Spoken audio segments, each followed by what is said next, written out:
Welcome to part 2 of Crossing the Gulf, a voyage across the Gulf of Alaska that I did in 2021 to help deliver a 42-foot Kadey Krogen powerboat from Juneau, Alaska to Valdez, Alaska. Now, if you watched part 1, you saw how I came to be asked to crew for the owner, and then recommended my friend Patrick, who works for the Harbor Department, to take time off from work to do this once-in-a-lifetime trip. Now, neither the skipper nor Patrick apparently had overnight passage making skills, so I was tasked with setting up the watch schedule, route planning, and weather forecasting.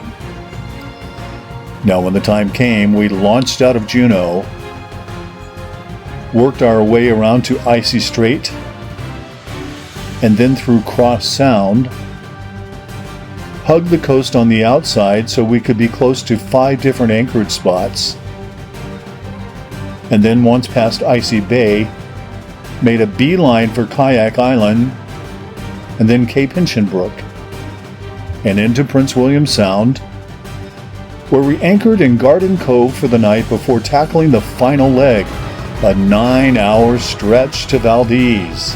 And that's where this video picks up.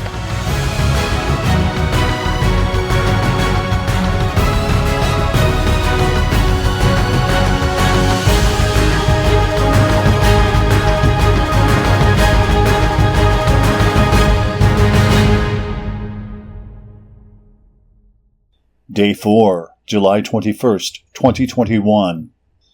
We left Garden Cove and made our way back into Prince William Sound to make the 9-hour trip to Valdez, and were greeted by seagulls, sea lions, and this amazing rock arch, which was difficult to film because of both distance and the steady rainfall.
Sea otters, those playful marine mammals, once hunted to near extinction in the late 1800s for their fur, experienced a dramatic population recovery here in Alaska after being protected under the Fur Seal Treaty in 1911 and through reintroduction efforts in the 1960s and 1970s. Now, if you're traveling through areas populated by them, keep a sharp lookout for them because this is their home and you're just passing through. Sea otters all over out there. 2 more on this side. Yeah, look at 2 on this side.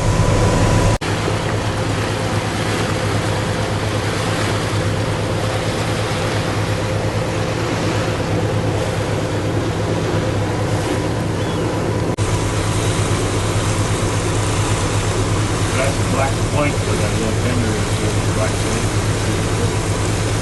This is Bolton Island over here. That's the black island. Hey, do you remember the Discovery Channel's wildly popular reality show called Deadliest Catch? It premiered in 2005, and after 20 years it's still in production. And here are 2 boats from that show, the Southern Wind and the Saga. Now, these boats ply the gnarly waters of the Bering Sea, fishing for king crab and snow crab. Commercial fishing for decades has held the highest fatality rate in all U.S. occupations, with 77 deaths per 100,000 workers. It is bone-crushing, back-breaking work in waters that can kill a person in just minutes.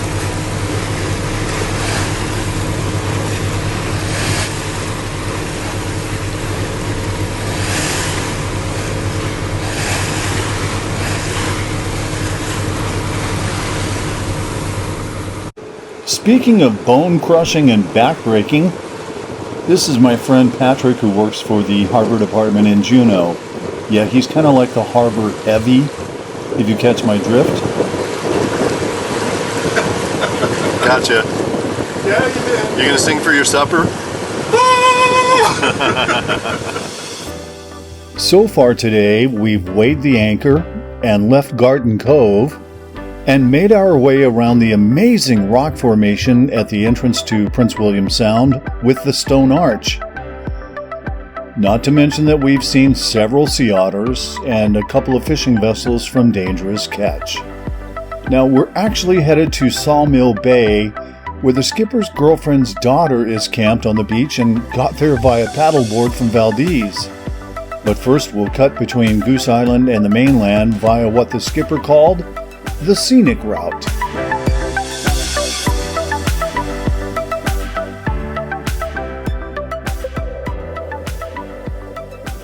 So this is Sawmill Bay. Jim's girlfriend's daughter is camping on that beach. Cute spot. So we came all the way here to see if we could find her, and we did. That was awesome.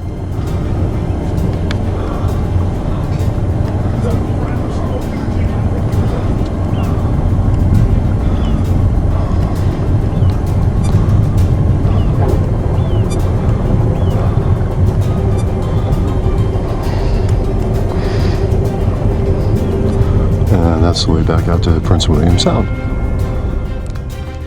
Now, don't ask me how, but I caught a nasty little head cold and suffered with it for a couple of days. Next, we'll head through the Valdez Narrows and take another scenic route between Entrance Island and the mainland. Beautiful!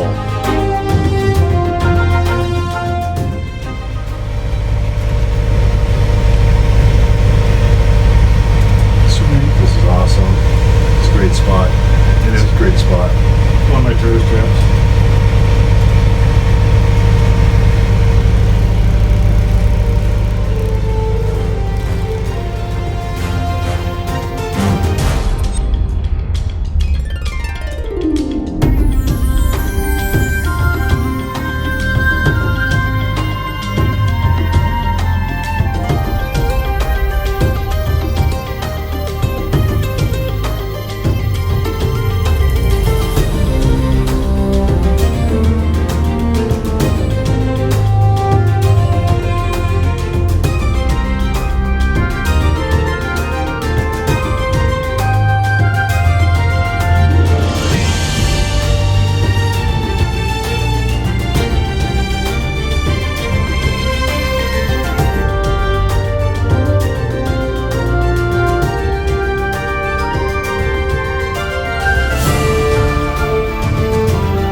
After 4 days and 3 nights on the water, we're finally in the port of Valdez. Tomorrow we go fishing, but tonight, Jim's friends, family, and partner come to meet the newest member of the fleet.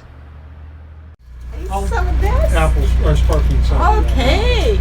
I bet you We can got pop glasses. that. Here, do you want me to open the one of them? Are you happy now? You're happy now.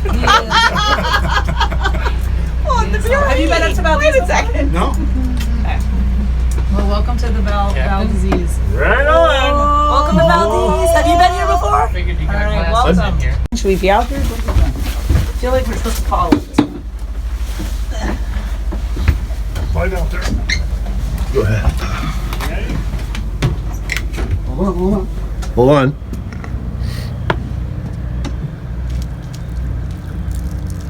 Trick from the Coco Belly of Valdez. Cocopelli! Cocopelli! We spent a very enjoyable evening with Jim and his family at their large home, and he surprised both Patrick and me by telling us that he was going to be taking us halibut fishing the next day. Now, Patrick and I both fish for halibut around Juneau, but because of the population in Juneau, halibut fishing is often more fishing than catching. Such was not the case in small-town Valdez.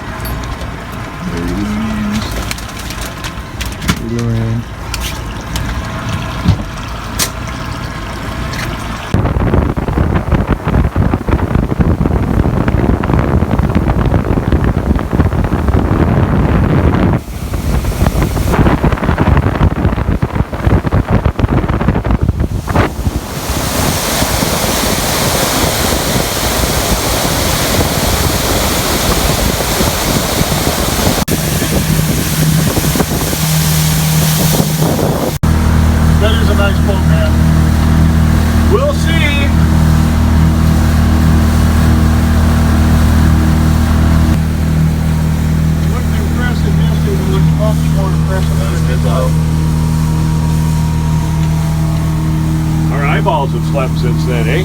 Yeah.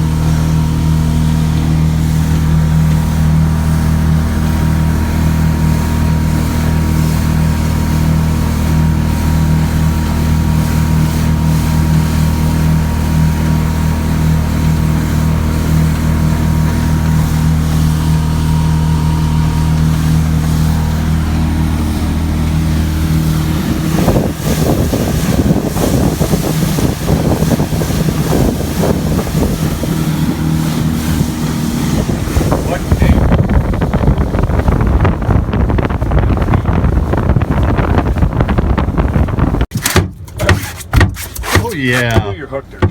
On the cleat. Watch your finger. Yeah. Do that. I don't want to get stuck in your arm. You know what I mean? Yep. Now, just wait a minute. What's going on here?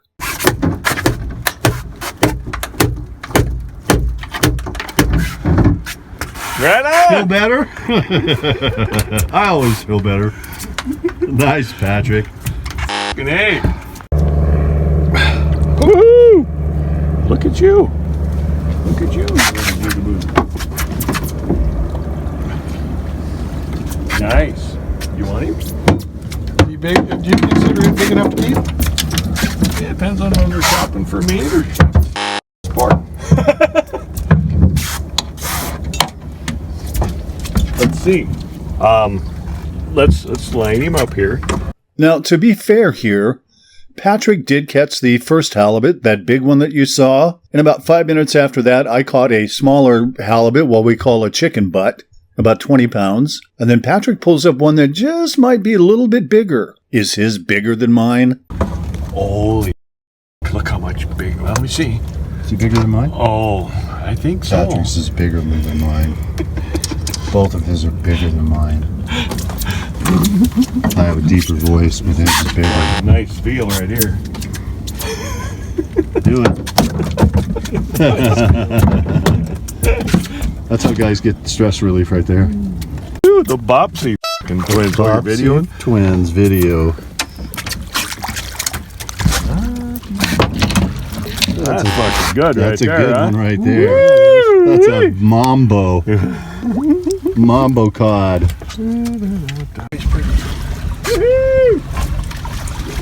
Do a couple parallels for us because he gets extra points. That's a little baby one. Yeah. Oh, he wasn't coming off. Woohoo! So I was saying you might have hit him in a sensitive spot.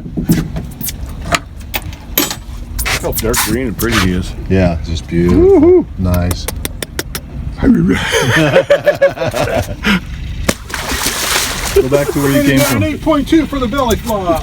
Well, to paraphrase the song from Gilligan's Island, the weather started getting rough. The tiny ship was tossed. Time to weigh anchor. Rock and roll, baby.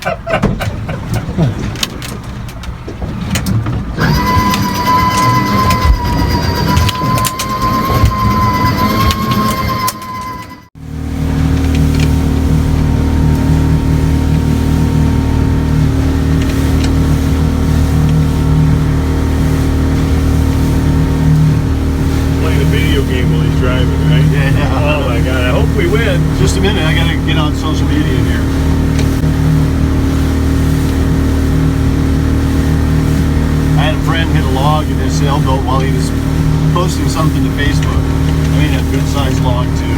Right on.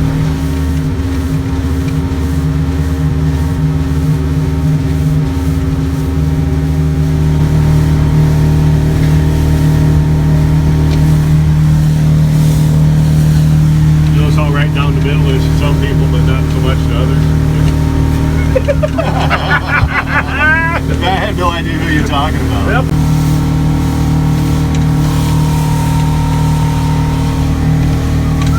I'll be sure to edit that last part out. Oh, excuse me about that. Yeah, that's okay. I can beep it.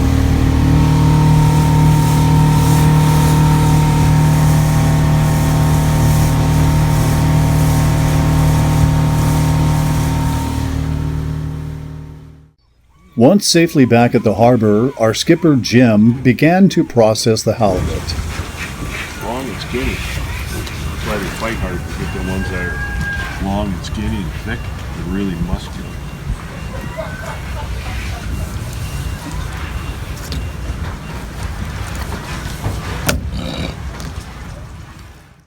And Patrick began to brag about his big fish.